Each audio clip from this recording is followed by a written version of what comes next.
overall thoughts on your guys' offensive performance today? I thought we did some good things. I thought we could, correct some of the bad things. But overall, I mean, we did good. We pushed the ball down the field. We ran the ball really efficiently. And then we completed passes when we needed to, had some explosives. We could still cut back on some penalties. But sometimes, situational penalties, hard to avoid. But, we just got to clean some stuff up and continue to, find explosive plays. Can you give us your perspective on JPJ's Superman dive on that run out to the left? Yeah, so JPJ's a great effort guy. He's a really smart football player. He cares a lot. He just wants to make a play.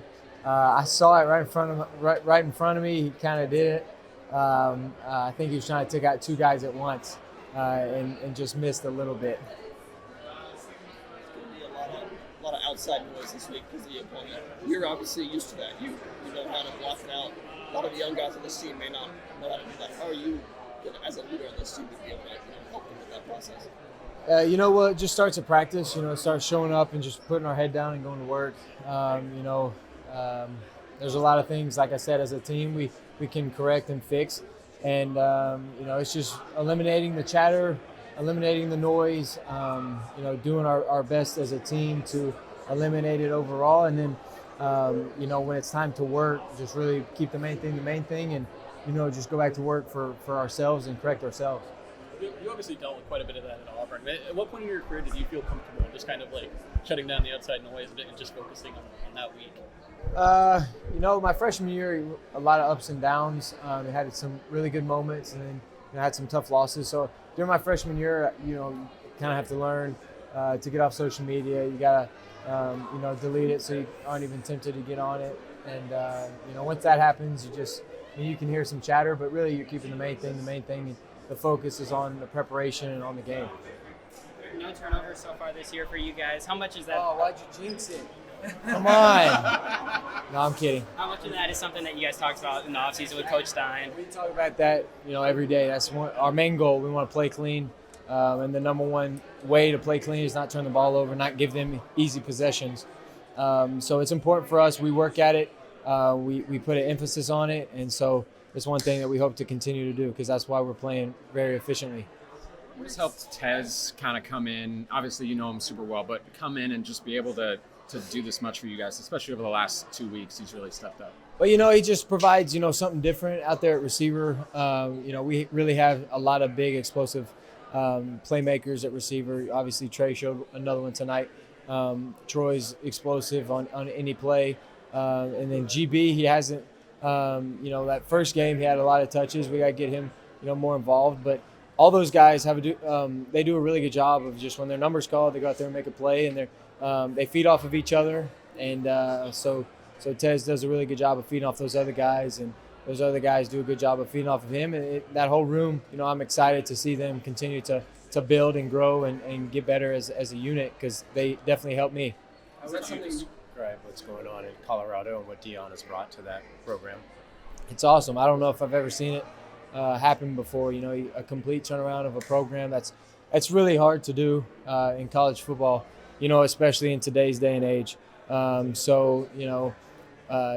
Coach Prime and I go back. He was my coach at the Under Armour game. So, I know him and, I know how fierce of a competitor he is. I know he does a good job of being a leader and being a coach, and he has his team ready to play. He was your coach at the Under Armour game? What's up? He was your coach at the Under Armour game. Talk reference just your help, your leadership this offseason and his development. Because second game in a row now he's played. He looks markedly better than he was last year. What did you do? How did you help him get better?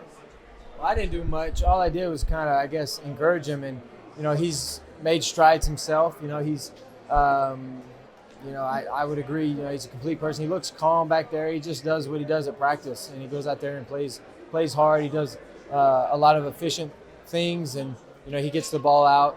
He doesn't make negative plays. He just does what he's supposed to do. And in our offense, that works out.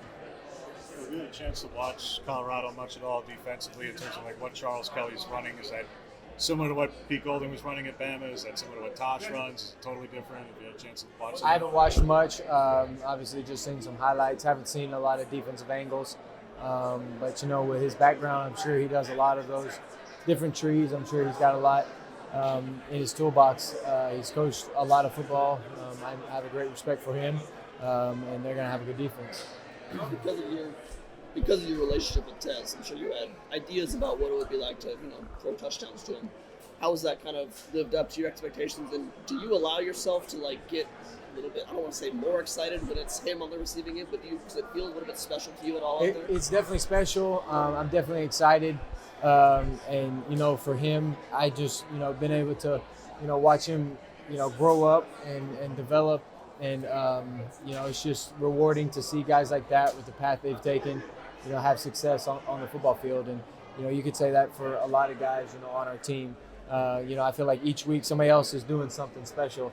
And so I expect that to continue to go on because we have so many playmakers. We have so many weapons. It's kind of hard to get the ball to all of them. But that's, I think, a good problem to have.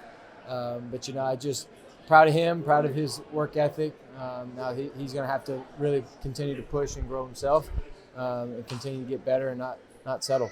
Dan was very adamant that he was happy with how you guys played, but there was still a lot of things to clean up to get better at. From your vantage point, just offensively, what are some of those things that you feel like you could be better at going into conference play? I think at the end of the day, you don't want to beat yourself. If you run a route and they cover it and they do a good job, or if they shed a block and they get back in the backfield, or if they make a good play on defense, that's props to the defense. But what you don't want is when you're having self-inflicted wounds and your errant passes or drops or holdings or penalties or missed assignments that you can avoid. The stuff that you can avoid, we really want to hone in on and honestly be perfect at, because we have total control over that.